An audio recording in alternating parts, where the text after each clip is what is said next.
समय पहले की बात है कि किसी समय मधुपुर नामक नगर में विरूपाक्ष नाम का एक राजा राज करता था।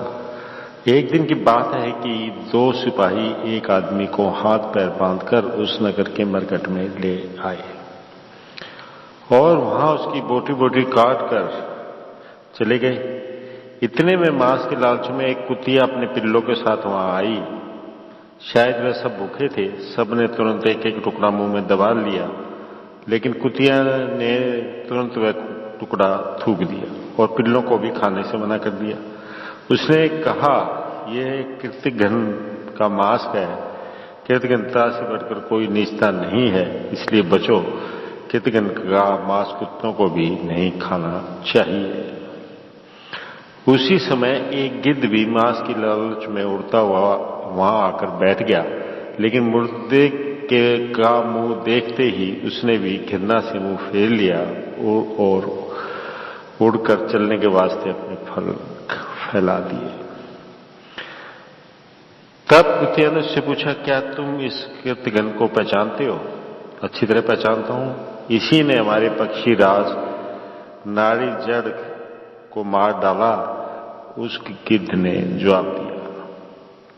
यह सुनकर कुतिया ने रोते हुए कहा, हाय, क्या नारी जंग मर गया?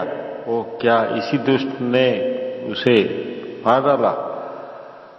तब गिद्ध बोला, हाँ, इसी ने उसे मार डाला।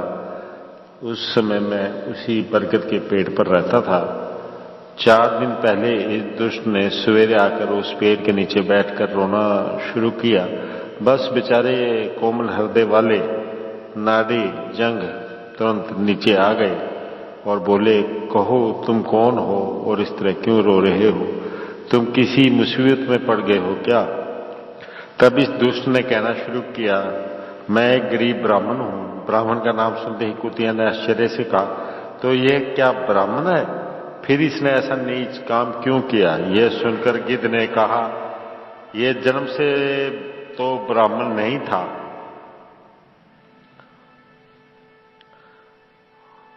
लेकिन इसने अपनी जात छोड़ दी थी। व्याघ्रों के साथ रहकर इसने मांस खाना और शराब पीना भी सीख लिया था। उसने उसी जाति की एक औरत से भी ब्याह कर लिया था, लेकिन यह असली होने के कारण काम काज कुछ न करता, केवल निठल्ला बैठा रहता। इसकी स्त्री ही अपनी कमाई से उसे खिलाती। कुछ दिन बाद उस औरत ने इससे कहा, मैं कितने दिन तक काम करके तुम्हें खिलाती रहूंगी, जाओ कहीं से कुछ कमा लाओ। तभी ब्राह्मण घर से निकला और राह में एक बरगद के नीचे आकर बैठ गया। नारी जंग ने इस पर तरस खाकर कहा, हे ब्राह्मण, मधुपुर का राजा विरूपाक्ष मेरा मित्र है, तुम उसके पास जाकर मेरा नाम लो, तुरंत वह तुम्हारी गरीबी दूर करेगा। यह कहकर उसने उसे वहां से भेज दिया। फिर क्या हुआ? कुतिया ने बड़ी उत्सुकता और उतावली से पूछा। यह ब्राह्मण वहां से चलकर राजा विरूपाक्ष के यहां जा पहुंचा। राजा ने नारी जंग का नाम सुनते ही इसका बहुत सही सत्कार किया और बहुत सा धन देकर तीसरे दिन ये ब्राह्मण माला माल होकर फिर हमारे बरगद के नीचे आ गया। उसे देखकर नारी जंग को बहुत खुशी हुई। उसने इसे खिलाया पिलाया और आराम करने को कहा। थोड़ी देर में हम सब लोग सो गए। रात में जो कुछ हुआ उसका मैं स्वप्न में भी अनुमान ना था। सवेरे जब हमने उठकर देखा तो क्या देखा, यह पापी नारी जंग को मारा कर उसका मांस एक पोटली में बांध रहा था। गिद्ध ने आंसू बहाते हुए कहा, अरे इस पापी ने ऐसा क्यों किया? जिसने इसकी भलाई की उसी को ऐसी बुराई, जिस पत्तले में खाया उसी में छेद कर दिया। इसने ऐसा क्यों किया? कुत्ते ने पूछा। मांस के लाल से जीभ के चटोरेपन के कारण। हमने जब पूछा तो इसने कहा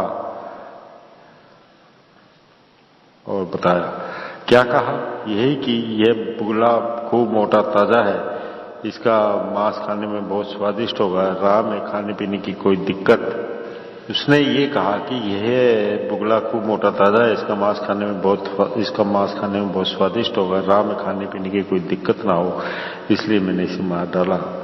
उसने हमसे कहा, तो तुम सब चिड़ियाओं ने मिलकर इसे नोच कर क्यों नहीं मार डाला?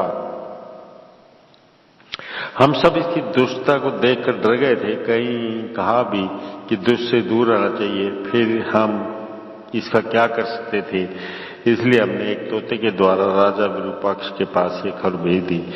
तब तक राजा के सिपाही आए, तब तक ये दुष्ट भाग चुका था।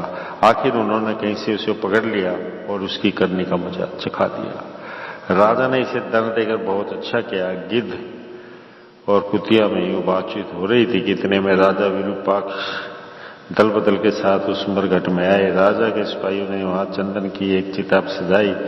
फिर राजा ने अपने हाथों से नाड़ी जंग की हड्डियां वगैरह चुनकर चिता में रख दी और दाह संस्कार पूरा कर दिया। यह सब देखकर गिद्ध ने कुतिया से कहा, देखो, तुमने उन दोनों की मित्रता। राजा बरगद के पेड़ के नीचे से अपने मित्र की हड्डियां मंगवाकर प्रेम से दहन कर रहा है। उसी समय आसमान में से एक विमान नीचे उतरा।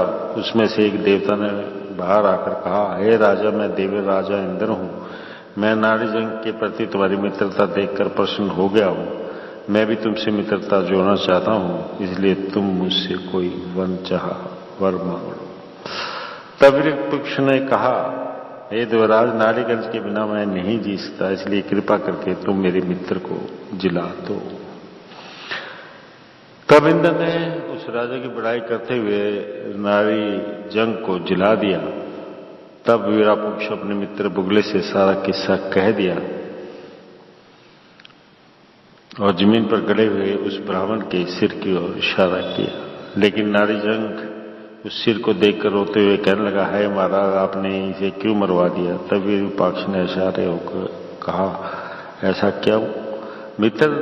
तुम ये कह रहे हो कि तुम नहीं जानते कि कैसा दुष्ट है। यह जन्म से ब्राह्मण था, लेकिन इसने अपने कर्मों से चंडाल से भी गया बीता हो गया था।